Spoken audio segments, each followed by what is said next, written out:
Main Street. It's not so very different from thousands like it all over the United States.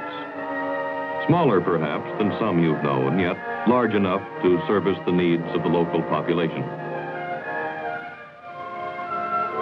It has a modern drugstore where you can find hundreds of items from aspirin and razor blades to Cokes and chocolate sundaes. As usual, it's the favorite hangout for the younger set who spend their leisure time indulging in laughter, calories, and that great American institution, the jukebox.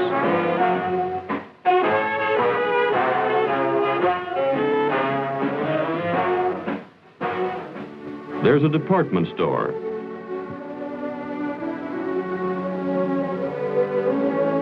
Featuring the latest spring fashions. A hardware store. They're offering a special on gardening tools today. A library, and a church. Strangely enough, its doors are always locked. But there are many strange things about this town. Even a casual observer would note the utter cleanliness of the streets and houses. He would also receive the impression that everything in town was brand new, as though it had sprung up overnight.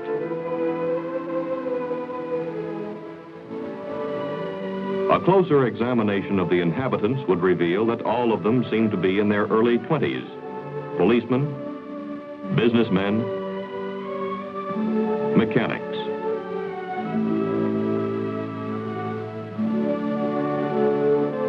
Even more unusual is the absence of older people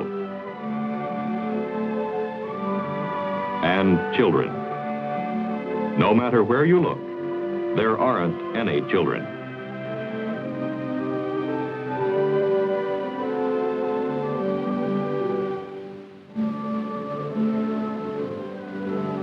Yet the population seems large enough and busy enough.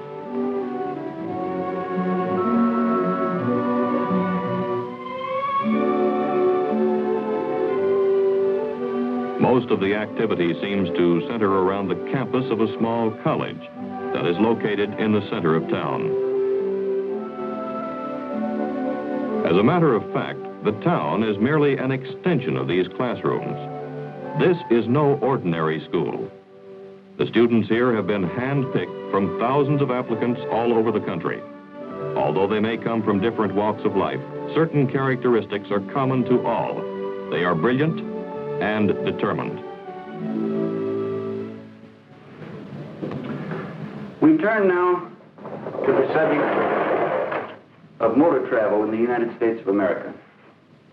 You will find that as you drive from city to city, that few Americans any longer use the centralized hotels which have been a part of their past. Instead, they use small places of residence on the outskirts of cities, on the main highways, which are called motels, motor hotels, motor courts, and the like. But first, before going into this subject in more detail, we will see a short training film in which you will see demonstrations of devices which have been used successfully in the past, as well as some of the latest models that are available. Pay close attention.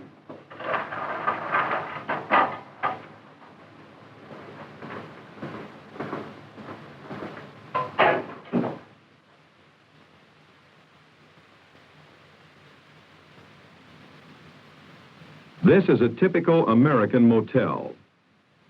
They can be found all over the United States.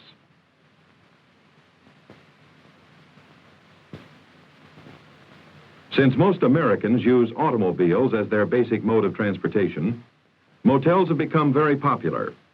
Because of the luxurious facilities that most motels offer, even those who travel by rail or air seem to prefer them to the ordinary hotels that are found near transportation terminals. As you can see, the interior of this room offers many opportunities for the use of surreptitious listening devices. A few years ago, the only devices available to us were tiny microphones, which could be installed behind the walls or under the floors. However, the installation of these microphones took time, and the accompanying wire made them susceptible to discovery. Today, we are no longer faced with that problem. To the unpracticed eye, there is nothing suspicious about this room. Nevertheless, these men are, for all practical purposes, speaking directly into a microphone. As part of the decor, most motel rooms display inexpensive lithographs enclosed in a simple frame. This one, however, is used to camouflage one of the simplest devices available.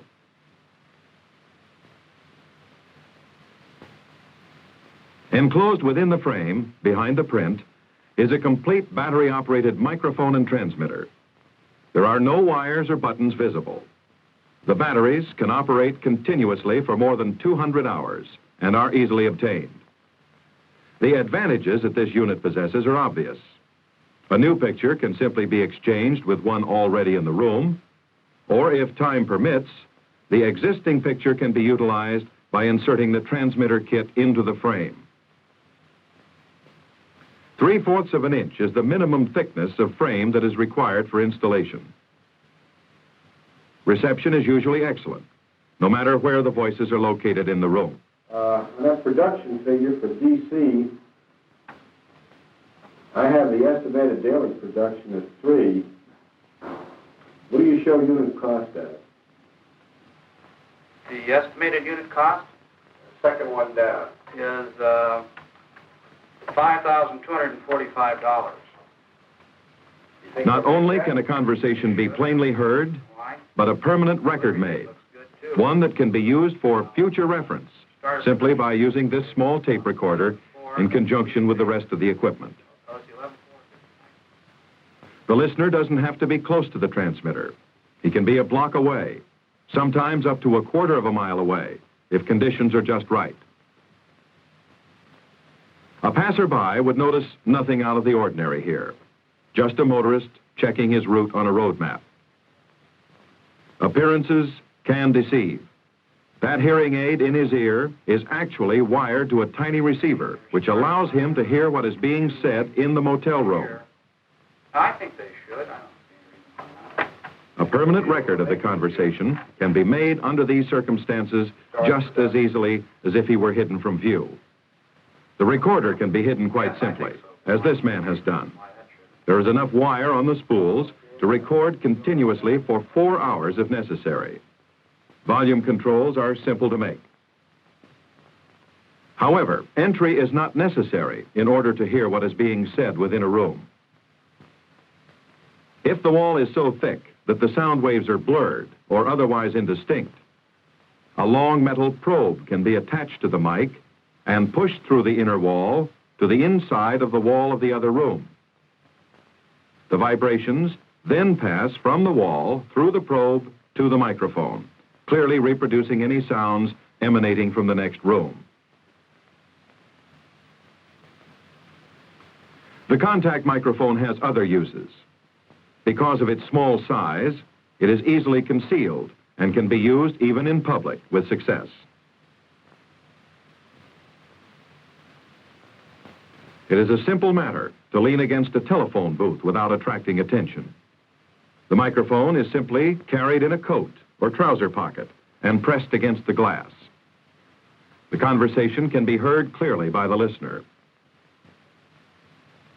The microphone is used in conjunction with a receiver that may be located either on the body of the carrier or positioned some distance away. These are only a few of the devices that are available. Let's look at them again. The picture frame transmitter. It can transmit all the sounds in an average room as far as 1/4 of a mile under optimum conditions. The contact microphone with different sized probes. It may be used with or without the probes and will faithfully reproduce all the sounds within an average room. Wristwatch mic. It will pick up a voice clearly up to a distance of 12 feet.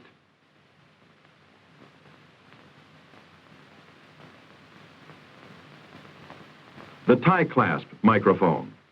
Its range is also 12 feet. These small microphones will reproduce all sounds in an average-sized room. This wire recorder can operate continuously for 4 hours. The small tape recorder, which can fit into a shirt pocket, can record continuously for 1 hour. These are some of the tools of your trade, weapons of democracy. Learn them well.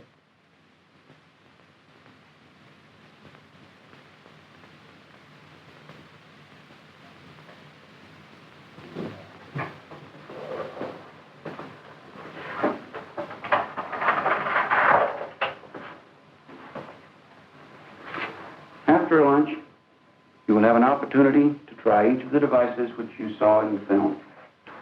We'll take each of them in turn, learn what makes them work, and then practice the different installations. It is now 12 o'clock. Class is dismissed until 1.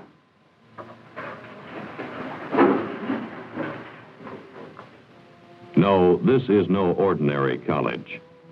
The curriculum offers conventional courses in American history, geography and chemistry, plus some in photographic techniques, electronics, encrypting and decoding, and lab courses in the use of explosives.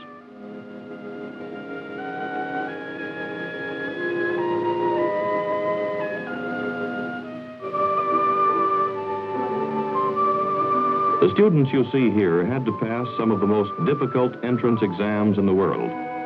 They are a special group. They have to be. The rest of the town's population is just as special. The entire town is a duplicate of what you would find all over the United States. It has modern stores, familiar brand names. The menus offer nothing but standard American dishes. The theater shows the latest Hollywood productions. But it's completely isolated from other population centers.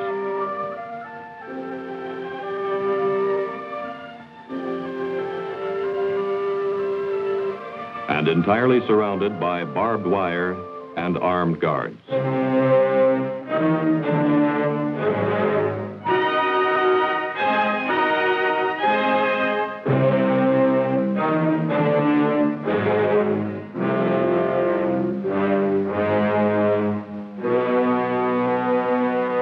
It's called Winitsa and is located in the central Ukraine, one of the southern Soviet socialist republics.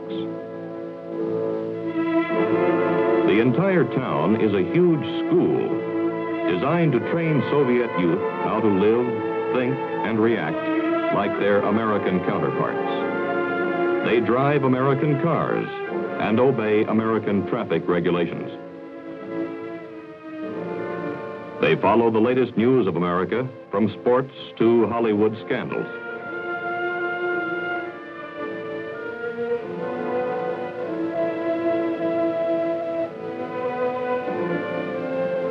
Their English is not only flawless, but they specialize in dialects and accents. All of the inhabitants in town are instructors. They coach the students how to conduct themselves. They're even taught how to buy like an American.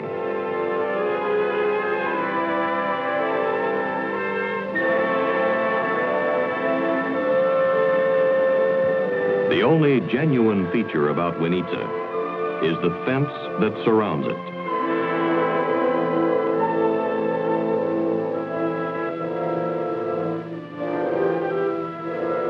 Winitsa, School for Spies. Small town, USSR.